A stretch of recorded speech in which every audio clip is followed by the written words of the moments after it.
If there's one word that's been thrown around the most in the recent controversy surrounding Christopher Nolan's The Odyssey, at least in the conversations I've had about it, that word might be authenticity. But while authenticity feels like something that demands no explanation, something you know when you see it and which everyone can appreciate, many of Nolan's defenders have challenged me to articulate what authenticity really means and why it even matters. So that's what I'm here to do, and I hope by the time we're done you'll understand what it is that's missing from everything we've seen of this upcoming vanity project and why so many of us are so disappointed. But if you're new to the channel, you should know that I'm just thinking out loud here, so if you like my brain vomit, you know where the like and subscribe buttons are. Now without further ado, let's dive into one of the most important and yet most difficult to define measures of quality in filmmaking, particularly in historical and fantasy films like The Odyssey. Before I say what authenticity is, I want to say what it is not. Authenticity is not historical accuracy. That is not to say there's no relationship between the two concepts. Authenticity undoubtedly entails a certain amount of accuracy when dealing with historical stories, but authenticity is just as important in complete fiction with no definitive real-world reference point. I feel the need to make this abundantly clear from the start of this video because most people I've engaged with who argue that authenticity doesn't matter, in The Odyssey or in general, claim as much because the story is fiction, or because it's impossible to perfectly replicate reality anyways, so there's no point in trying. These arguments are flawed because they equate authenticity with total historical accuracy, and act as if movies are completely inauthentic unless they are completely accurate. I'll come back to the relationship between accuracy and authenticity later in the video, but for now, just remember that authenticity tends to result in a degree of accuracy, but accuracy is not the only measure of authenticity. So then what is it we're really talking about here? Well, let's start by turning to the ultimate arbiter of truth, Google, of course. When I started writing this script, I wasn't sure if I'd worry about including the results of my quick search in the final video. I was just curious what definitions I would find and figured I'd use the first thing I found as a jumping off point. However, I found myself going down a surprisingly deep rabbit hole as I tried to understand the history of the word and how it has come to be used in many contexts. Because I want to get to the point of this video without too much rambling, I'll spare you the details of my exploration, but there were two kinds of authenticity I found relevant to this discussion: artistic and historical authenticity. The latter is obviously the main subject of contention here, but I found the former somewhat relevant as well. Going even deeper, there are two particular kinds of artistic authenticity I found relevant, those being expressive and cultural authenticity. Expressive authenticity concerns the original artistic intent of the artist, and cultural authenticity concerns whether the art is a genuine product of the culture from which it acquires its form and style. In both cases, the imitation of a certain style without the original intent of expression or cultural background, particularly for the purpose of commercialization, something commonly known as appropriation, would be considered inauthentic. I'll come back to this definition a bit later, but for now, let's move on to the subject of historical authenticity. You can imagine how validating it was for me when, after having already written much of the script up to this point, I found that the first results for my search of the term historical authenticity made sure to distinguish between accuracy and authenticity as well. Google's AI summary defined accuracy as objective adherence to the historical record, whereas it defined authenticity as the subjective feeling of verisimilitude. Going deeper into the subject, an article I found titled "A True Story Defining Accuracy and Authenticity in Historical Fiction," linked in the description, says, quote, "Accuracy denotes the extent to which a text representation is consistent with available evidence. It is concerned with historical veracity and whether specific aspects of a historical fiction can be considered factual. Authenticity, however, refers to an impression of accuracy and the extent to which readers believe that a representation captures the past. Appraisals of authenticity are subjective and are shaped by the prior representations of the past that have been encountered by an individual reader. Such perceptions might be informed by historical research, yet they are not necessarily so. Authentic representations need not be accurate." Now you may read this and think, well, authenticity is clearly a matter of total subjectivity and is thus not worth talking about, so there's no sense complaining about anything on these grounds. While this is an understandable takeaway, I don't believe it is true or the intent of the author at all, though I haven't read the entirety of the article yet, so even if that was the intent of the author, it's not mine. While there's no way to definitively measure authenticity, I do think we can largely attribute it and its absence to the intent of the artist, and it is this intent that will be the focus of my discussion here. Thus, for the sake of this video, I will be defining authenticity in filmmaking as intentionality, effort, and care in all aspects of production, motivated by a profound respect for the subject matter and the people and cultural setting from which it originates. Now, with our definition established, let's answer the real question: why any of this even matters. Let me give the two main reasons why I and so many others are so bothered by Nolan's apparent lack of authenticity, each relating to one of the two kinds of authenticity I just described. First, let's use the idea of artistic authenticity to look at the moral reasons why authenticity matters in handling the artistic products of other individuals, times, and cultures. When we're dealing with the culture of underrepresented or historically oppressed groups, in other words, non-white people, any liberal arts major on the internet will be quick to tell you that the use of that culture's artistic properties without respect for the culture itself is exploitation, and the superficial imitation of a culture's aesthetics without any attempt to accurately represent the people themselves is appropriation. Yet it's strange how no one wants to throw those words around when the culture in question falls somewhere under the broad umbrella of Western white culture.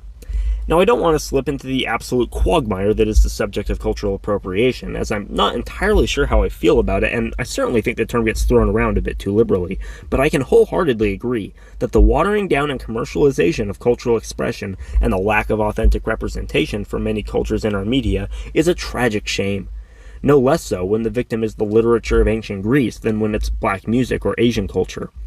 If you want to hear more of my thoughts on this topic, check out my video on sinners after this one, but for now, let's return to the Odyssey. The main thing that got people accusing the film of appropriation was, of course, the casting.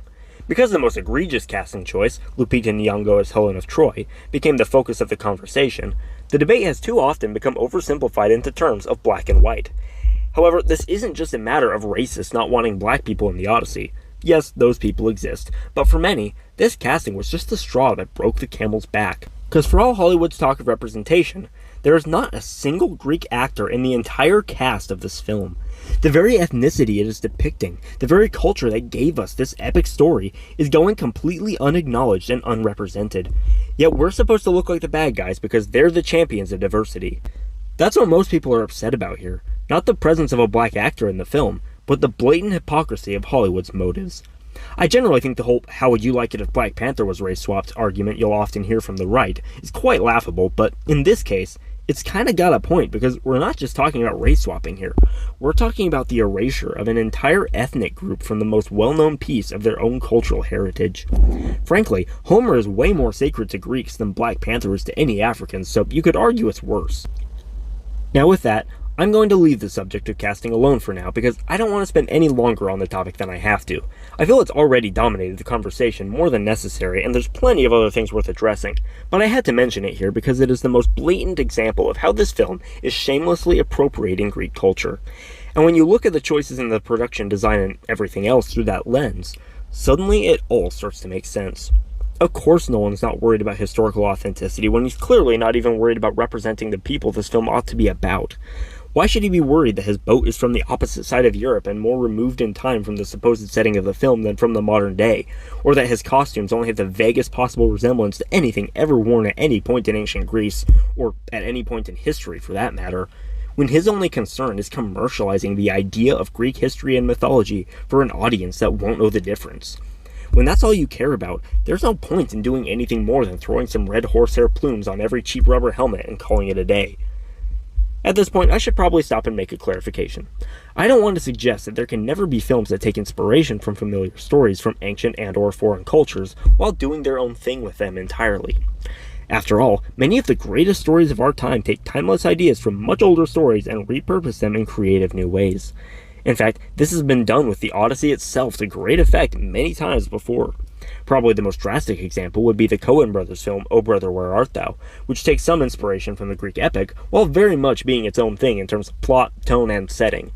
More recently is a project I've already fawned over here on the channel, that being Epic the Musical, which takes more inspiration from anime and video games than from ancient history, but is nonetheless a powerful work of original artistic storytelling that breathes fresh life into an old story.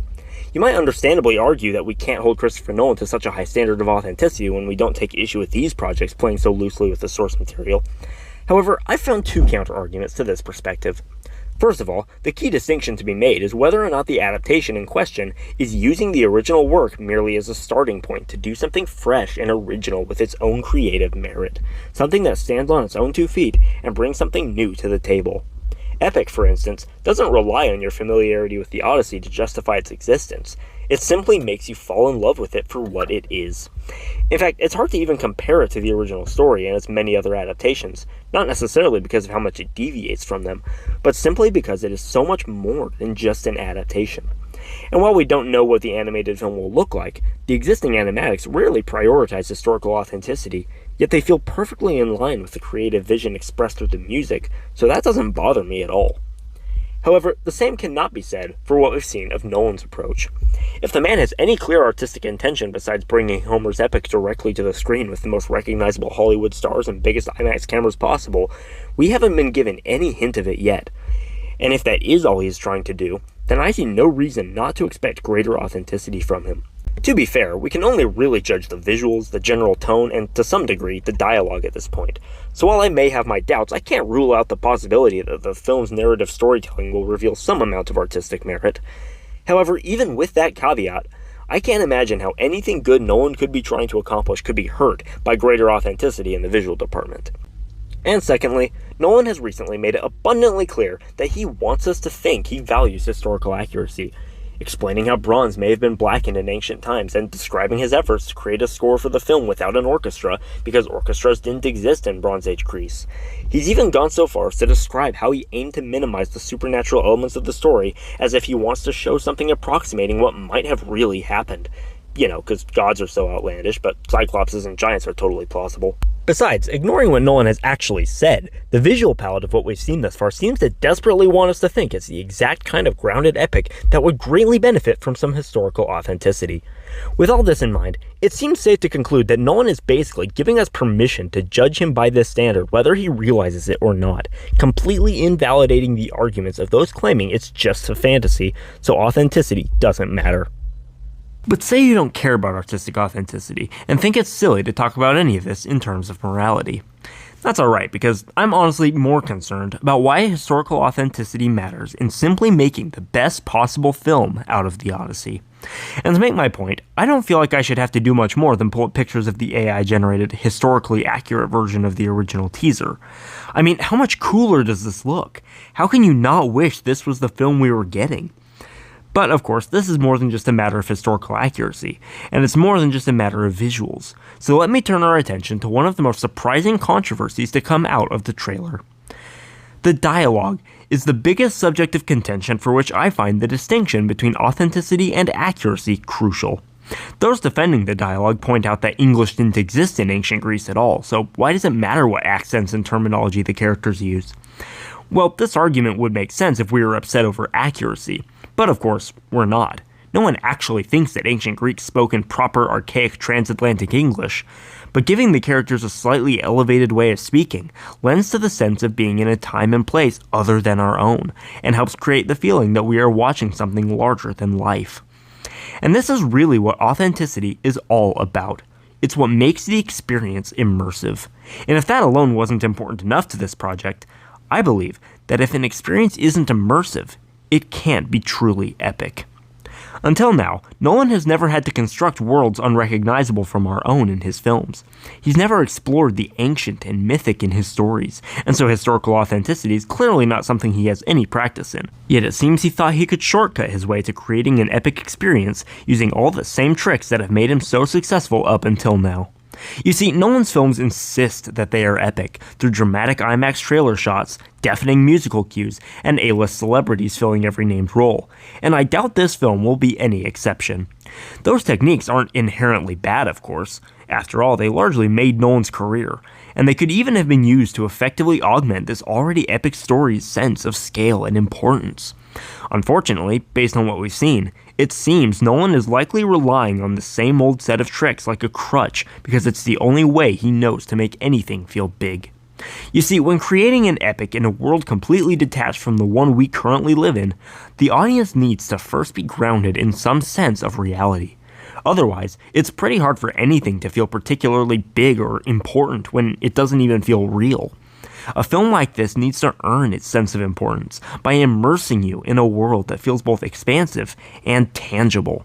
It needs to make you forget you're sitting in a theater staring at a screen watching actors in costumes, and make you believe you're in a world other than your own, watching real people in a story with real stakes. That takes authenticity, and without it, Nolan's going to find his handy bag of cinematic cheat codes woefully inadequate to give this story the weight it deserves. But in case this all sounds like a bunch of pretentious nonsense to you, allow me to demonstrate what this authenticity looks like in practice and give you some points of comparison by taking a look at some of the best examples of authenticity in historical and fantasy epics to which Nolan's Odyssey has already been unfavorably compared.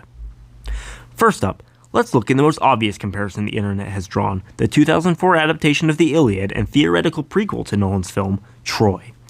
I tried to come up with much to say about the film, but just look at it. How much more needs to be said? It may not be perfectly historically accurate by any means, but it still demonstrates a commendable effort, and most importantly, it feels real. The costumes look like functional armor that people might have actually worn into battle. Each piece was clearly meticulously designed rather than mass-produced, and it's all utterly gorgeous. This film is proof that authenticity doesn't require 100% accuracy, as the clear effort and attention to detail that went into every aspect of the production design resulted in an absolutely stunning experience that keeps you in awe and convinces you you're in the ancient world. Next up, let's examine the work of the director the history buffs have been saying should have directed this film since we saw the first photos and realized what kind of movie we were in for. Robert Eggers has made his career as the most obsessive history buff in Hollywood, and his films are the gold standard of historical authenticity. I have a hard time imagining him making an Odyssey film because he specializes in folk and gothic horror, and his films are so much more intimate, surreal, and psychological than the Odyssey. But there's still a lot we can learn from comparing his filmography to what we've seen of Nolan's approach.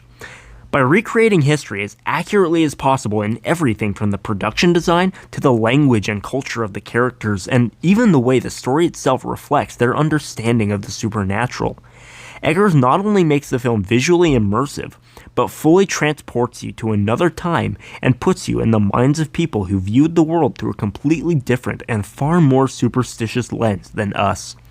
His films force you to abandon the rational skepticism through which we view the world and accept the reality of the inexplicable. For example, The Witch forces you to stop trying to draw the line between the mundane and the supernatural and just accept the world of Puritan New England where all the hardships of life were attributable to divine judgment and the mischief of Satan. The Lighthouse demands you give up figuring out what's real and just go mad along with its protagonists interpreting their fracturing reality through maritime lore. The Northman doesn't bother distinguishing between the hero's delusions and the influence of deities, because the question of whether or not the gods of Nordic tradition are real is secondary to the question of how they shape the worldview and motivate the choices of the characters. And Nosferatu makes you feel like everything you thought you understood, the power granted you by your rational control of the world, is unraveling along with that of the characters in the face of an ancient evil beyond the secular powers of reason and the physical might of men to defeat. In all of these films, he is able to immerse you so fully in the minds of his characters because he goes to such great lengths to recreate the world they inhabited. But of course, considering Nolan's obsession with control and rationality, his love of modernism and intellectualism, and his need to explain everything to his audience, it's no surprise he can't understand the powerful effect his story could have if given this approach. Whereas Nolan seems intent on modernizing his story and reminding you you're watching actors in a Hollywood production at every opportunity, making it impossible not to view the characters, world, and events through a modern lens, Eggers, in his films, instead demands you accept the world on the terms of those who lived in the time he's depicting, transporting you from the theater entirely into another time and place in a way Nolan never can. And finally, let's look at my favorite example to use as a comparison, because it completely invalidates the argument that authenticity doesn't matter when it's fantasy. I am, of course, talking about The Lord of the Rings. By the logic of Nolan's defenders, Peter Jackson and company didn't need to waste time putting love and care into every hand-linked ring of chainmail and every traditionally crafted tankard and piece of pottery. They didn't need to bother about being so realistic in how they designed all the costumes and weapons for major characters as well as extras. They didn't need to show such reverence to the real-world cultures that inspired Tolkien when he described the Shire, the Rohirrim, and the Men of Gondor. And for that matter, they didn't need to concern themselves with the authorial intent of the man who crafted this mythical epic as a gift to his country and tribute to its rich and storied history. And you know what? All of that is true. They didn't need to do any of those things. But they did, and it's because they did that these films are the timeless masterpieces they are. No one would have noticed if they hadn't worried about any number of those details. With no historical point of comparison, no one could have claimed the films weren't realistic or period accurate enough had they not been so diligent in their research. But the attitude of loving, dedicated authenticity that guided all these choices throughout the production was what gave the trilogy its utterly unique and all but indescribable sense of power. The world the films created feels tangible, as if you could step through the screen and be in Middle-earth alongside these characters. That's not just thanks to practical effects, that's the result of true realism. And it is this unparalleled realism that makes the film's grand spectacle all the more utterly awe-inspiring. There is a magic in these films that Hollywood has been trying to replicate for nearly 3 decades now, and Nolan is not the first, nor I'm sure will he be the last, to learn through sad experience that you simply can't fake it no matter how big your budget or reputation. There is simply no substitute for authenticity. I could keep on rambling for a while here, but I feel like I've made my point pretty clear by now. So if you're still not with me at this point, I doubt anything else I could say would convince you. So let me know your thoughts down below. What are your feelings towards Christopher Nolan's The Odyssey? Do you plan on seeing it? If you're skeptical, what has you most worried? Do you think authenticity is the core issue like I do? How would you define authenticity? And what are your favorite examples of authenticity in filmmaking? As always, I'm just here to kick off the discussion, so I look forward to hearing your thoughts in the comments. And if you enjoyed my brain vomit, check out one of the other great videos here on your screen. Until next time, just keep thinking out loud.